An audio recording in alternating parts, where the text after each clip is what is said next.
Hey everyone, ready for another deep dive? Today, we're tackling YouTube Shorts.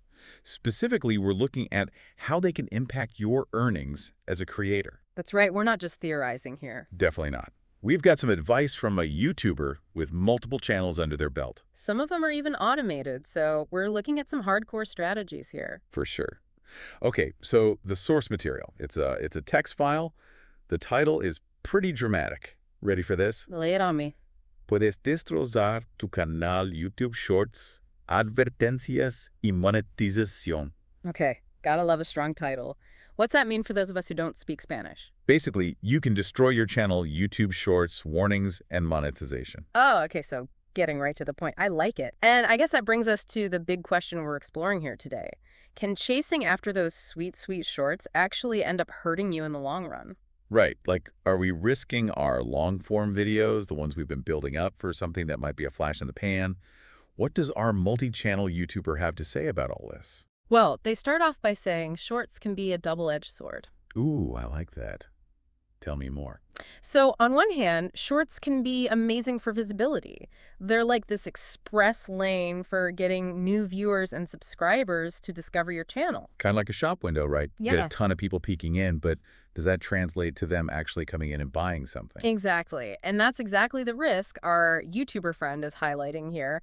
You get all these viewers from shorts, but then a lot of them, they just aren't converting into long-form viewers. Oh, that makes sense. So you end up with, like, this weird situation where you have tons of subscribers, but they aren't actually the audience you built your channel for in the first place. Exactly. It can actually hurt your channel's overall performance in the long run. So how does that happen? What's the mechanism behind all that? Well, think about it. YouTube's algorithm, it really cares about engagement, right? So you get a bunch of subscribers from shorts, but if they're not watching your long-form content, well, those videos just won't get the visibility you'd expect. Ouch, that kind of makes sense. So it's like the algorithm sees these people aren't watching your longer stuff and assumes it must not be that good. Yeah, something like that.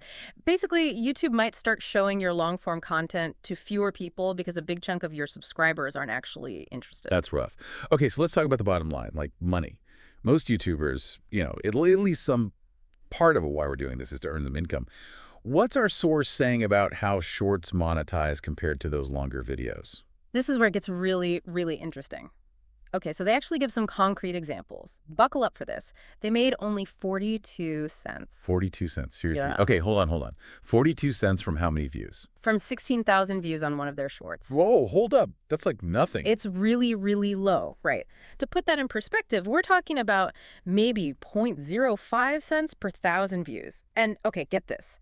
They earned $80 from a long-form video with the same number of views. Wait. So 16,000 views, same as that short, and they made $80. So like almost 200 times more. You got it. It's insane, right?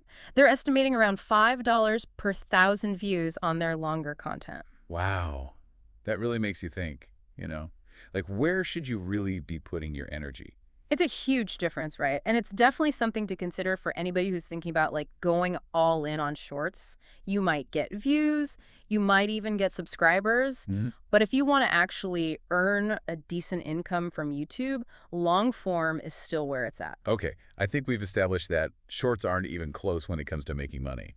But are there any, exceptions? When does focusing on shorts actually make sense? There are actually a few cases where shorts could be a good strategy. Okay, lay them on me. Let's hear about these exceptions. All right. Number one, you've got a dedicated shorts channel. You're just making short form content, nothing else. If you're prepared to pump out a high volume of videos, you could make a decent income. Right, so it's all about those numbers in that case. Yeah. Gotcha. What's next? Another scenario is personal brand building. Think of it like you're giving viewers this quick taste of who you are, your style. Hopefully it makes them want to see more and head over to your longer content. This is like a little sampler platter, right? Exactly. It's perfect for creators who really rely on their personality. Think vloggers, comedians, anyone with a strong on-screen presence. Makes sense. Okay, what's the third exception? All right, the third one is when you use shorts strategically, like to drive those views to your long-form videos. Our YouTuber friend specifically mentions the remix feature. Yeah, I've seen those. They're kind of like mini trailers, right? They make you want to see the whole video. Yes. And this, they argue, this can be a really effective way to boost your long-form views. Okay, I'm intrigued. How does this this remix strategy actually work? Pretty straightforward. You pick a 1-second clip from your longer video, something really eye-catching. Then you basically upload a separate vertical video using that clip. It's like you're creating a mini trailer. So it's not just like any random clip, huh? You're putting some thought into what will make people want to watch more. Oh yeah. The goal here is to really hook them, make them click through to your full video. And the best part, this short, it's directly linked to the full video. Easy peasy. Clever. I bet that's way more effective than just hoping people will find those longer videos on their own. Way more effective. They even recommend using tools like Nexus to make the whole process smoother. Nexus. What's that? It sounds pretty awesome from what they say. You just like paste the link to your longer video and Nexus takes care of the rest. It finds the best vertical snippets, optimizes them for shorts, the whole 9 yards. No way. So no need to like scrub through your whole video manually? Nope. Nexus does the heavy lifting. And get this, it can even add those like dynamic subtitles and face tracking, make those shorts even more engaging. And that sounds incredibly useful. Right. Saves you a ton of time. Right. And they even mention you can use it for TikTok and Instagram content too. So if you're trying to grow on multiple platforms, bonus. Okay, so we've covered what those situations where shorts might be a good idea.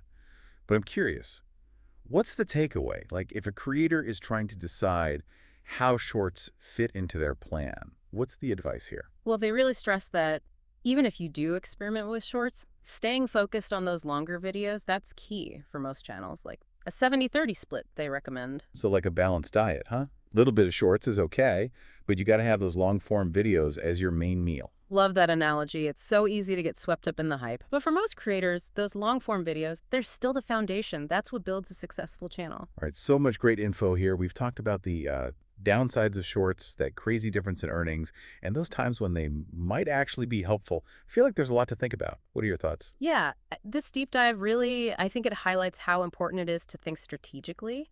Like, shorts can be fun to experiment with, but don't let them distract you from the main game. You know, making high-quality content that will help your channel grow and earn in the long run. Absolutely. Well said. On that note, we'll be right back after a quick break to dive into some more of the finer points of this YouTube Shorts dilemma.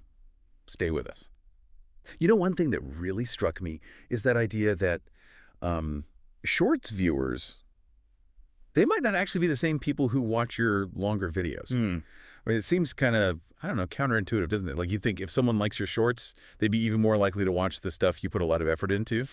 But our YouTuber here is saying it might not be so simple. It's a really interesting point, and I think it speaks to how, you know, we're all consuming content these days. Everyone's attention span is getting shorter. We're all used to these quick little bursts of information, and shorts just fit right in, you know? Right. I mean, I'll be honest, I fall into that trap too sometimes. Like there are times when I just want something quick and easy to watch. Yeah. And a 20-minute video, even if it's on a topic I love it, just, I don't know, it feels like too much. Exactly. And I think that's the challenge for creators. It's like bridging this gap, right? You've got these people who want instant gratification, and then you've got those who are willing to like settle in and really get into something longer and more in-depth. It's tough, right? Finding that balance. It sounds like our YouTuber here's really advocating for being careful with shorts, especially if, you know, if your goal is actually to make money on YouTube. Oh, yeah, definitely. Remember, the title of their advice uses the word destroy. I mean, that's a pretty strong statement. It is. And it makes me wonder, like, have they actually had a bad experience? Maybe they saw their own long-form views drop after they started making more shorts. It's possible, right? Yeah. Unfortunately, they don't really go into detail about their own experiences, but I mean, clearly they've seen enough to be, you know, to be cautious, to give this kind of warning. Okay, so let's say a creator, they've heard these warnings, but they still decide to go for it. They want to experiment with shorts.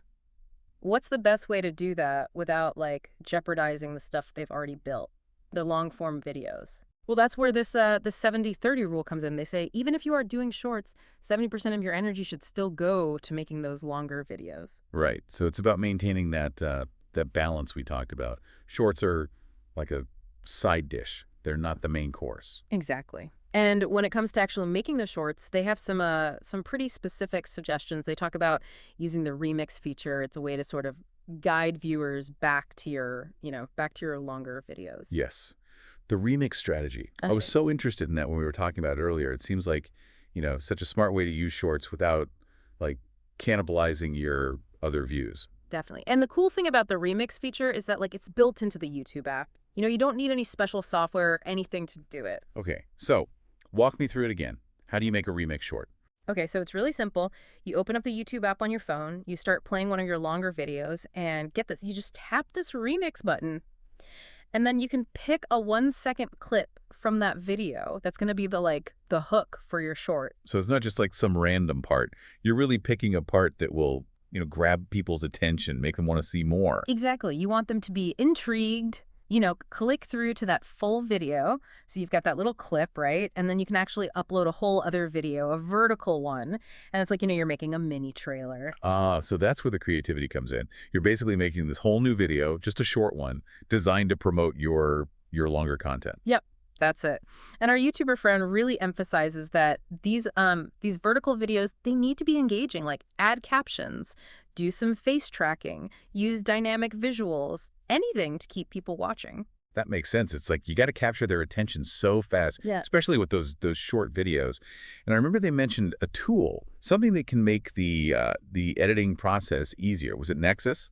Yes, Nexus. That's the one. They say it's a game changer. Makes it so much easier to create these remix-ready shorts. Remind me what it does again. Okay, so you paste in the link to your longer video, and Nexus, it goes through and like automatically finds these little snippets that are perfect for shorts. No way. So you don't have to like go through your video manually and try to find the best parts. Nope. It does all that for you.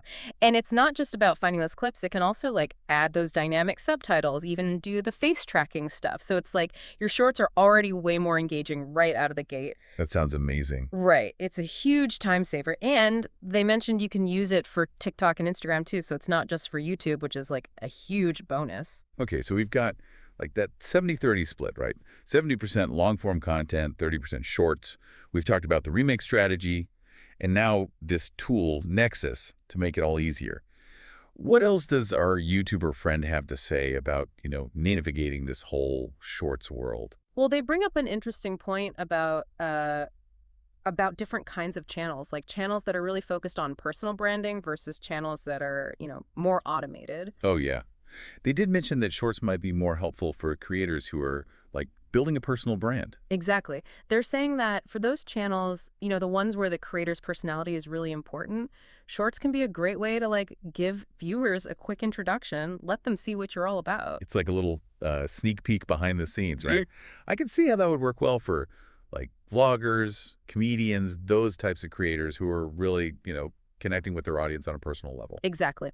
But for channels that are, like, more informational or heavily automated, they're saying shorts might not be as valuable. Makes sense. Yeah. Like if your channel is all about tutorials or, I don't know, like facts and figures, people probably aren't as interested in seeing like quick snippets of that.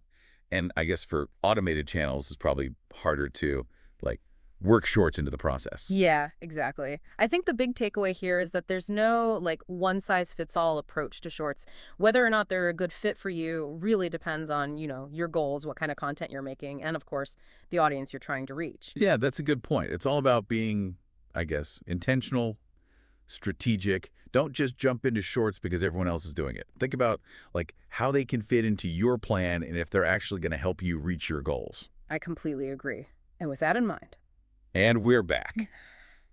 Okay, so we've really dug into this whole YouTube Shorts thing. We've talked about the downsides, those times when they might be a good strategy. We even learned about some cool tools to make it all easier. But I think it's time to, like, step back and think about the big picture. I agree. So let's imagine this, right? You've been putting in the work, creating awesome long-form content. You're starting to see some results. Maybe you're even starting to build a community around your videos. And then, bam. Shorts hit the scene, these little videos that are like, hey, come get your instant viral fame. It's got to be tempting, right? Oh, yeah, super tempting. I mean, everyone wants to go viral. Right, and that's what our YouTuber is acknowledging. Shorts can be this like super fast way to get more people to see your channel, people who might never have found you otherwise. But, and this is a big but, those new viewers, they don't always become, loyal fans. They don't always stick around for your longer videos. That's it. Like someone might watch a few seconds of your short, they might even subscribe on a whim, but are they actually going to watch those videos you spent hours creating? The ones that really showcase your expertise or your creativity. I mean, if you look at those earning numbers we talked about, it kind of makes you wonder. Yeah, those numbers were pretty shocking. Like getting 42 cents for 16,000 views on a short and then making $80 for the same number of views on a long-form video. It really makes you think about like where you should be focusing your energy. Absolutely. It's all about, thinking long term. If you're serious about making YouTube a source of income, those longer videos, the ones that keep people coming back for more, those are the ones that will really pay off. So what's the answer? Is it like ditch shorts altogether? Yeah. Or is there a way to make them work? Well, it's all about balance, isn't it? Our YouTuber friend, they recommend that 70-30 split. 70% of your time, focus on those long form videos, build a strong foundation, and then maybe 30%, you can play around with shorts, see what happens. Okay, I like that. It's like you're not ignoring shorts completely, but you're also not letting them like take over your whole strategy. And even when you are experimenting with shorts, we talked about some ways to like make them work for you, right? Like that whole Yeah. remix thing. Yeah, the remix strategy. Instead of just throwing out random clips, you're creating these little mini trailers, you're highlighting the best parts of your longer videos, and you're using that to entice viewers to click through and watch the whole thing. Like you're being smart about it. Yeah. You're not just hoping for the best, you're actually guiding viewers towards your best content. And we even talked about that tool, what was it called? Nexus. Yeah, Nexus. That was pretty cool, right? It can make the whole process so much easier. You don't have to spend hours editing those shorts. Nexus does it for you. I love tools like that. Anything that can save time, right? Seriously. So yeah, I mean, I think we've covered a lot of ground today. We've looked at the potential downsides of shorts. We've talked about how to use them strategically, and we even learned about some pretty cool tools that can help us along the way. Now it's up to you, the creators, to decide what works best for you. Exactly. It's all about finding what fits into your own unique YouTube journey. So, yeah, that's it for today's deep dive. Thanks for joining us, and as always, keep creating.